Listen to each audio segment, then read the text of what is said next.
na ang mga engineering vehicles, remote control, car toys, mga ate ko. Ayan, meron na akong dump truck, meron na rin akong bulldozer, and syempre, meron na rin akong excavator. Ito ang ating excavator. Ayan, may pailaw-ilaw na siya, and syempre, may sounds na rin siya, and tapos may kasama na rin siya ang remote control.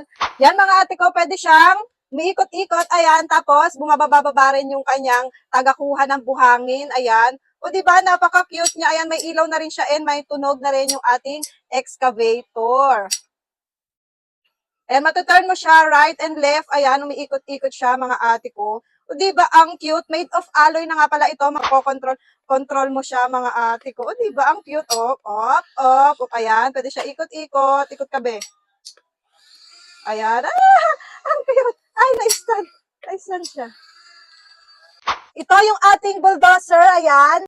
And ito naman yung ating dump truck. So, masyado nang mahaba ang video ko, mga ate ko. Kung gusto mo na din mag-check out nito, syempre, ilalagay ko na lang yung link dyan sa aking basket.